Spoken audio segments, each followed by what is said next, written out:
Good morning, everyone. It is Tuesday, January 24th, 2017.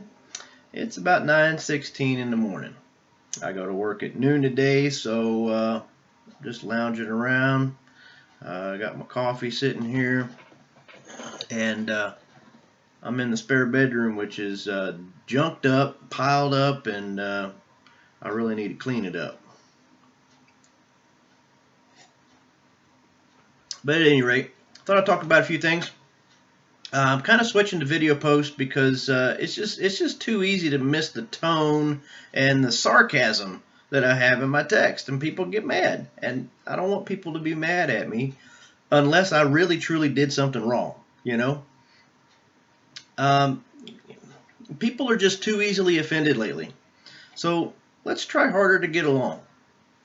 And listen, it's not like I'm going to sugarcoat anything. I'm not going to water down my message in any way. I'm just going to be me. I don't want you to become tolerant of me. Just understand that we're different and try not to be so offended by the stuff that I do, because I do stuff that I know you don't like. But don't be upset and offended by it. Just tell me you don't like it. Maybe I'll change. All right, so I'm looking for suggestions for a Catholic missal. Now, I'm labeled as a Protestant Christian, but I'm looking for a Catholic missal, and I'd kind of like some recommendations if you have any. I started using one while I was a lay leader in the Navy, and it made sermon creation so much easier. Instead of sitting down and developing all my own sermons from scratch every week, while I was, trying to do my normal job and stand watches all around the clock. You'd have the mid-watch from midnight to, 4 o'clock in the morning, and then have to stay up for quarters and all this other stuff, and then try to catch a nap. And, while you're in this kind of sleep-deprived mindset, you're trying to develop a sermon from scratch. Didn't work so well. So a chaplain suggested that I use a daily missal. And it was kind of neat because it included all the scripture readings for the day, and it gave a homily, which is a narrative, of how it related to our lives. It's how a Catholic priest gives a sermon. So I would just rewrite the homily that was in the missal and include the scriptures that were part of the readings, because we didn't do readings in Protestant lay services. So I would just incorporate the scriptures, which were the readings, into the sermon. And then I related, my homily, my narrative, was always related to shipboard life and things that we could all relate to while being out at sea on deployment. And what I enjoyed most about the missal, it was always relative to the changing seasons, and especially around the major holidays. Those scriptures that focus on Christmas and Easter, which, people that know me know I have personal problem with that because I'm more scriptural on it. But the scriptures were in the Catholic missal.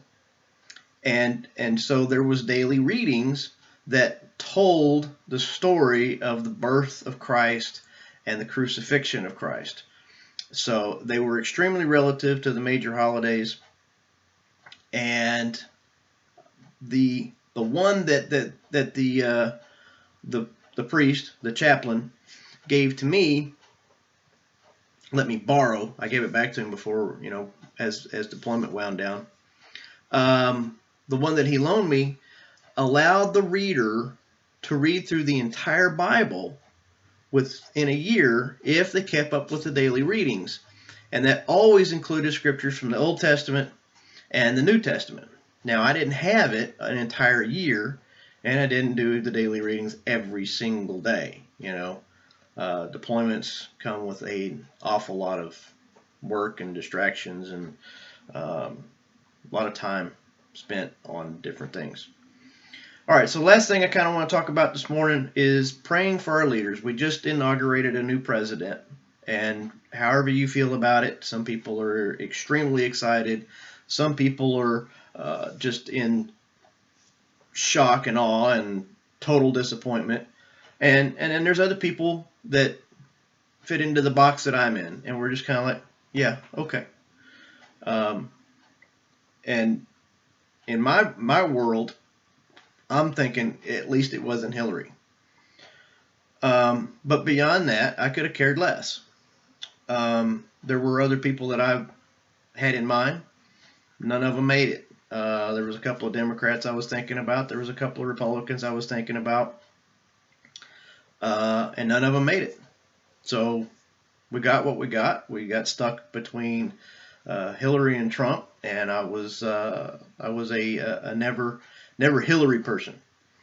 So regardless, the Bible instructs us to pray for our leaders, so we need to be obedient and do that. Now, there's a couple ways to do it. You can start at the top, work your way down, or you can start at the bottom and just pray for those that you spend time with. Now, that's kind of where I focus my time, unless there's something major in the news. All right. So there's a couple of different chains. So we can think about it a few different ways. If you're a child, all right, then you're basically going to pray for your siblings and for your parents, your president, your siblings and your president, and you're done. Yeah. No, you're going to pray for your siblings and your parents, right? And you're really kind of done at that point, unless you're led to do something else. And we see kids, they'll reach out and they'll pray for people that you didn't even think about today. And it was like, wow. And it's a blessing to watch that. It really is. But, you know, even as adults, we should pray for our siblings and our parents. And that's really a great place to start. Is your immediate family, the one that you're born into, and then as you become older and you take on a spouse and have children of your own, then that's included. Your family should be the first thing on the list. Then you start praying for people you spend the most time with during the day, and this list starts to get big very quickly. So it's okay to generalize, unless there's specific people on your mind, that you want to mention, by name. You really can kind of just generalize. So if you're in school, this will be your fellow students and teachers, and if you work for a living, it can be your co-workers, supervisors, managers, leaders, people that come to mind up the chain. But you don't have to mention everybody every day. I'll tell you why in a second. You also want to pray for those people who protect you. This is your law enforcement. Regardless of how you feel about it, they're out there protecting you. So your law enforcement, firefighters, EMT, military. Then you should pray for the political leaders that affect you. And you might need to learn who some of them are. Most of us don't know who our political leaders are. Now, I've this Wichita Falls, it's a small town. I know who the mayor is. I haven't met the new one, but I know of him through friends. So, and I voted for him because I'm like, you know what? I've seen this guy speak. We actually had a couple of good choices. I don't think we could have gone wrong. But we elected one, and I think he's a great guy, and I'm expecting good things. But what you want to just create a straight line from your town, from your address. There's a specific district that you're in, and you want to just kind of go up a straight line, from your town, your district, your county, your state. Know your state representative, and then national. So, the president and his cabinet. All right. So if everybody does this, this is the part I said we'll wait on. If everybody does this, then everybody in America is being prayed over by a multitude of different prayers. And I think we'll be a lot less divided if we all start praying for each other. And like I said, you don't have to pray for everybody. You don't pray for everybody. But if you pray for that bubble that you're in and those people that affect your bubble, in the small circle that you're in, and then form a straight line up to the president, and kind of generalize the people who protect you, then everybody in America is prayed over every day. It's amazing. So we kind of take ownership for ourselves and for others. You know, love God, love others. It's amazing how that works if we just do it. I love you guys. And I really look forward to seeing more of what's going on in your lives. I think we're all just a little bit tired of all the junk that's been on social media. You know, let's post what we're doing. You know, because life is exciting, and Facebook is designed to share that. So let's be interactive with each other instead of just drag and drop and copy and paste and stuff. All right, love y'all. See ya.